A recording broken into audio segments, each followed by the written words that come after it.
تو فاطمہ کی لاڈلی ہے، تو شیر خدا کے گھر کی شہزادی، بتا کوئی حاجت ہو، کچھ کھانا پانی کوئی چیز۔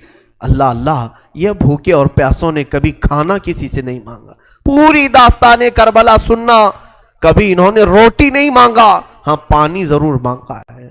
پانی مانگنا انسانیت کے لیے عیب نہیں، روٹی مانگنا محتاجی کی علامت ہو سکتی ہے۔ بی بی سکینہ نے کہا کہ بڑی حاجتیں پوچھ رہے ہو، کیا میری حاجت پوری کرو گے؟ کہا بتاؤ بچی، میں اپنی طرف سے جو ہو سکے کروں گا، میرے پاس پیسے ہیں، مال ہے، میں اس سے جو چاہے کروں گا۔ بی بی سکینہ نے صرف ایک درخواست کی کہ میرے نانا کے صحابی، بس اتنا کام کر لو کہ یہ جو اونچے نیزے پر میرے بابا کا سر ہے، حسین ابن علی کا، اس سر کو تھوڑا آگے بڑھا دو، یہ جو جلوس میں جا رہا ہے آگے بڑھا دو۔ ہمارے گھر کی بچیاں غور سے سنیں، میرے گھر کی عورتیں کان کھول کر کے سنو، 9 سال کی بچی کیا خواہش ظاہر کر رہی ہے۔ کہا اگر وہ نہیں بڑھتے ہیں تو انہیں پیسے دے، وہ انعام دے کر آگے بڑھاؤ۔ اس صحابی نے پوچھا کہ اس سر کو تمہارے قریب رہنا اچھا ہے، تمہارے قریب رہنا اچھا ہے، آگے کیوں بڑھانا چاہتی ہو؟ بی بی سکینہ نے کہا اس لیے کہ لوگوں کا جلوس بابا سر کو دیکھنے کے لیے آ رہا ہے، اور سارے دیکھنے قیدی بنا کر کے لائے گئے تھے۔ بیمار زین العابدین حسین ابن علی رضی اللہ تعالیٰ عنہ کے شہزادے، وہ قیدی بنا کر لائے گئے تھے۔ ایک صحابی وہاں پر حاضر ہوئے، کہا کہ کوئی حاجت ہو تو بیان فرمائیں، ہم آپ کے غم میں شریک ہیں۔ حضرت امام زین العابدین نے کوئی توجہ نہیں کی، یہاں تک کہ ایک سپاہی یزید کا ایسا تھا جو تھیلا بھر کر کے پتھر لے کر چل رہا تھا، تھیلا بھر کر پتھر لے کر چل رہا تھا، اور وہ باہر کھڑے ہوئے لوگوں میں پتھر بانٹتا تھا کہ کچھ پتھر تم لوگ برسا ہو۔ ملک شام میں جانے کے وقت کچھ لوگ وہاں صدقے کی کھجوریں پھینک رہے تھے اس اہل بیت کے گھرانے پر، اور کچھ لوگ پتھر برسا رہے تھے۔ یزید کے یہ مخالف لوگ ہیں، باغی لوگ ہیں، ان کے دلوں میں یزید کی محبت تھی، بنو امیہ کے وفادار لوگ تھے۔ اس قافلے پر کچھ لوگوں نے پتھر برسائے، وہ قافلہ اب اور کتنے زخم اٹھاتا، اب ان کو چھوڑا کیا تھا، لوگوں نے سارے زخم تو دے دیے تھے۔ امام زین العابدین نے اس صحابی سے کہا کہ دیکھو یہ پتھر برسا رہے ہم پر۔ وہ صحابی نے تلوار کھینچ لی اور اس کو قتل کرنے کا ارادہ کیا، آپ نے منع کیا، رک جاؤ رک جاؤ، اس لیے کہ بہت سارے قتل میں نے اپنے بابا کے دیکھے، اور وہاں کوئی بھی اپنی تلوار لے کر ہمارے مدد کے لیے نہیں آ سکا۔ امام زین العابدین کا یہ لٹا ہوا قافلہ یزید کے دربار میں لایا گیا، اور سر امام حسین کو ایک تشت میں رکھ کر پیش کیا گیا۔ یزید اپنے ہاتھ میں چھڑی لے کر مولا حسین کے لبوں پر مارتا تھا اور کہتا تھا حسین تمہاری جوانی ختم ہو گئی، کاش تم میری بیعت کر لیتے تو تم زندگی سے ہاتھ نہیں دھوتے، اور کبھی میں نہیں چاہتا کہ تمہارا قتل ہو جائے۔ اس نے جھوٹے الفاظ میں لوگوں کو اس طرح ورغلایا۔ سیدہ زینب نے وہاں پر ایک جرأت مندانہ خطبہ دیا تھا، مولا حسین کی سگی بہن یزید کے دربار میں خطبہ دی تھی، اور اس کے بعد پھر یہ اسیران اہل بیت کو یہاں ملک شام میں چند دن ٹھہرایا گیا اور آزاد کیا گیا، مدینہ طیبہ کے لیے رخصت کرنے کا حکم ہوا۔ یہ لٹا ہوا قافلہ مدینہ آیا۔ اللہ اللہ، مدینے کو جب یہ لوگ پہنچے، اہل مدینہ کہتے ہم کو وہ شہادت کی خبر پہلے سے مل گئی تھی، کربلا میں مولا حسین کا قتل ہو چکا ہے، خاندان اہل بیت کے ساتھ برا سلوک ہوا ہے۔ پورا مدینہ سرحد پر آ کر کھڑا ہو گیا تھا، مدینے کے باہر انتظار میں۔ وہاں ننھی سی سغرا بھی تھی، مولا حسین کے کچھ گھر والے بھی تھے، وہ انتظار میں تھے۔ جیسے ہی لوگ مدینہ طیبہ میں داخل ہونے لگے، بیویوں کو دیکھ کر مدینے والے چیخ پڑے، سارے مدینے والے زاروں قطار رونے لگے۔ سیدھا یہ قافلہ آیا بارگاہ رسول میں، مصطفیٰ صلی اللہ علیہ وسلم کی قبر انور کے پاس پہنچ گیا، اور پھر بی بی زینب وہاں کھڑے ہو کر شروع سے لے کر اخیر تک کی داستان میرے آقا کو سنانے لگی۔ یا رسول اللہ، آپ کا دوش پر سوار ہونے والا شہزادہ، آپ کا محبوب نظر حسین بڑے زخموں سے چور چور تھا۔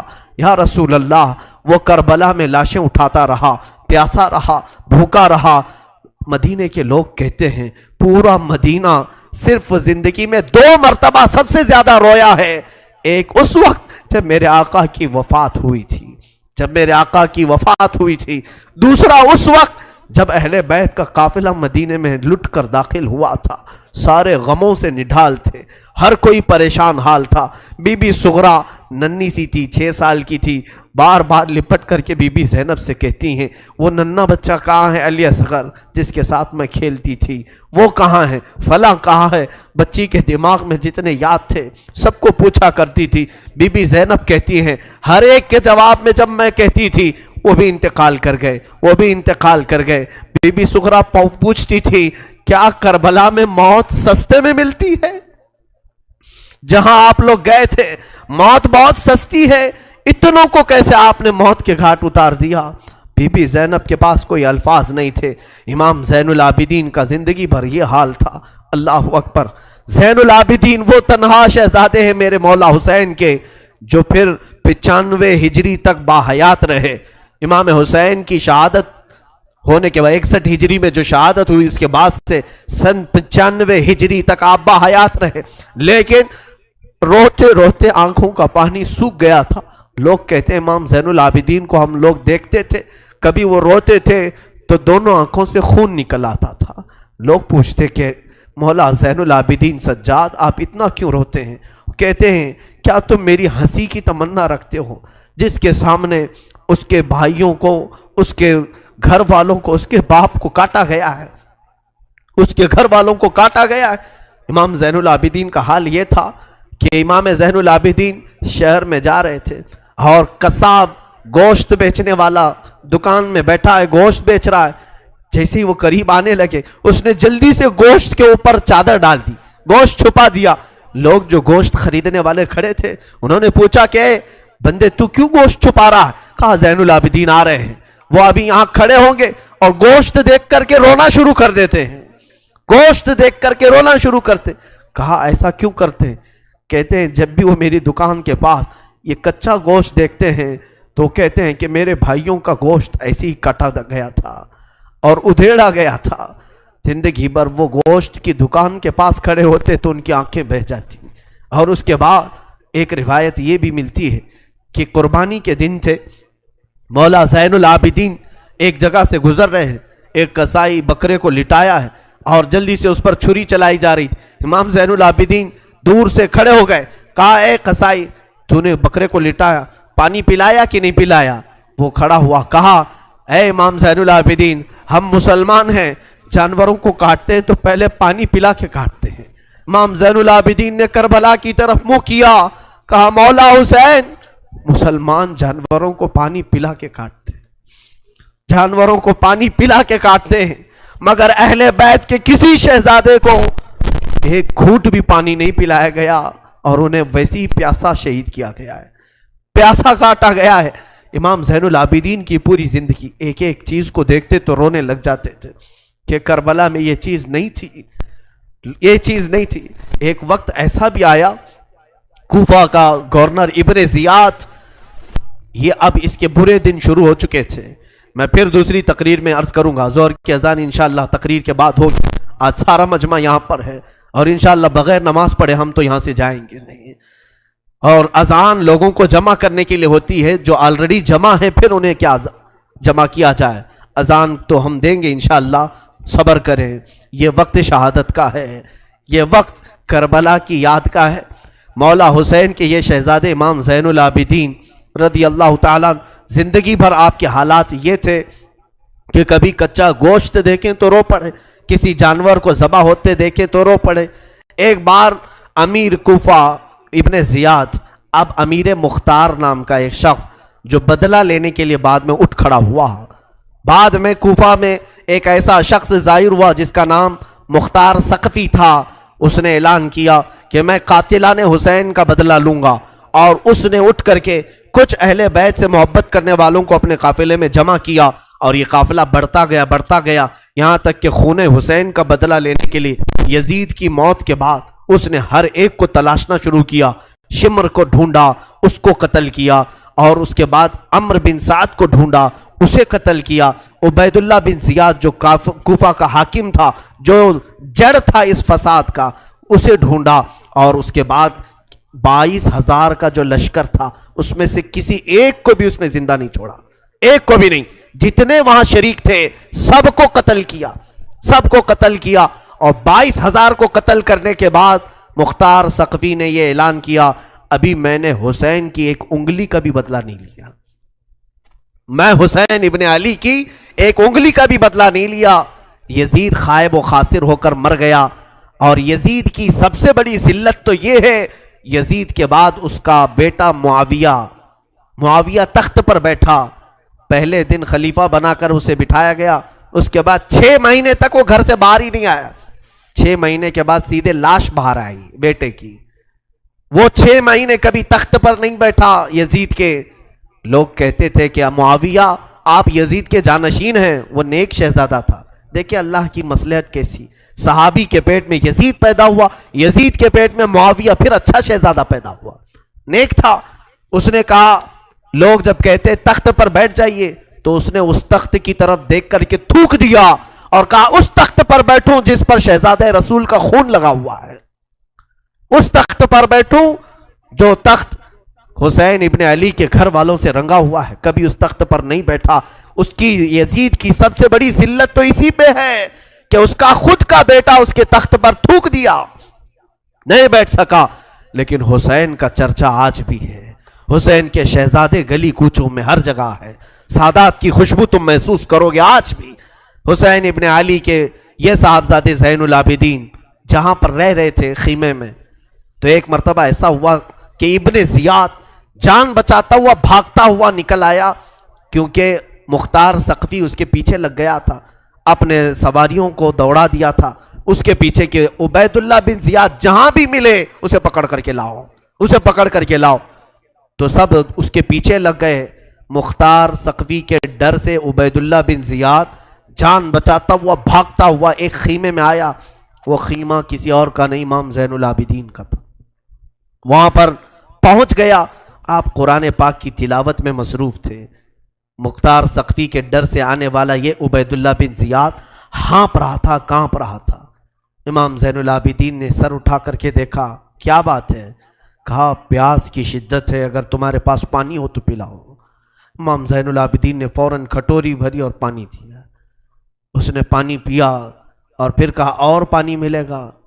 انہوں نے اور ایک کھٹوری بھری اور پھر پانی پلایا. اس نے پیا، 3 کھٹوریاں پانی پیا.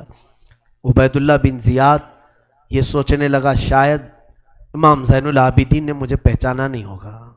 اس نے کہا آپ مجھے نہیں پہچانے ہوں گے شاید. آپ نے چہرہ اٹھایا تو آنکھوں میں خون تھا، آنکھوں میں خون تھا. کہا اے ظالم، تجھے نہیں پہچانوں گا؟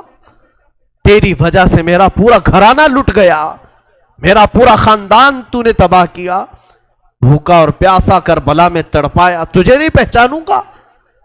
تو عبید اللہ بن زیاد بدبخت نہیں ہے؟ تو اس نے کہا جب آپ نے پہچانا تو پانی پلا رہے ہو.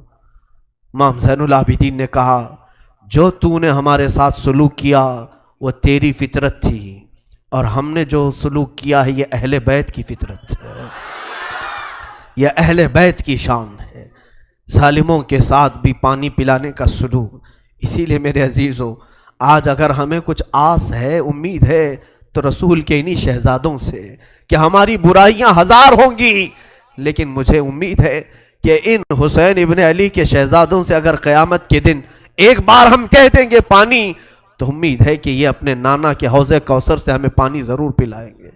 تذکرہ کرو حسین کا، تذکرہ کرو اہل بیت کا اور علی کے شہزادوں کا. یقیناً حوض کوثر پر انہی کا قبضہ ہے. میرے آقا صلی اللہ تعالیٰ علیہ وسلم اپنے ہاتھ سے جسے چاہیں گے پانی پلائیں گے. ان کے گھر والوں کو ستا کر کے تم پانی قیامت کے دن کس منہ ہوگے، پیاس بجھاؤ گے؟ امام زین العابدین نے اس وقت بھی پانی پلایا. میرے عزیزوں، اس کے بعد ایسا نہیں کہ اسلام ختم ہو گیا. امیہ کی خلافت چلتی رہی. یزید کے بعد اس کا بیٹا معاویہ کے انتقال کے بعد پھر مروان حاکم بنا. مروان کی حکومت چلی، پھر اس کے بیٹے آئے تقریباً 90 ہجری تک، اور اس کے بعد 105 ہجری تک اسی امیہ خاندان نے خلافت کی باغڈور سنبھالی. اس کے بعد عباسی خلافت کا دور شروع ہوا، جو بنو عباس کہلائے وہ اہل بیت سے محبت کرنے والے تھے. اتنے زمانے تک بھی اہل بیت کے ساتھ برا سلوک ہوتا رہا. امیہ کے پورے جتنے خلفاء آئے انہوں نے اہل بیت کے ساتھ کوئی اچھا سلوک نہیں کیا. امام باقر کے ساتھ، امام جعفر صادق کے ساتھ، امام موسیٰ کاظم کو 12 سال تک قید میں رکھا گیا تھا، ان کو زہر پلایا گیا تھا، کوڑے مارے گئے تھے. یہ اماموں کے ساتھ برا سلوک تقریباً 100 سال تک چلتا رہا. اور ایسا نہیں، رسول کا گھرانہ آج بھی لٹانے پر قربان ہے. آج بھی اگر کوئی بات آ جائے تو دیکھنا رسول اللہ کی جو اصلی آل ہوں گے، اصلی اولاد ہوں گے، وہ قیادت کے لیے آگے بڑھیں گے اور اپنا سر بھی پیش کریں گے.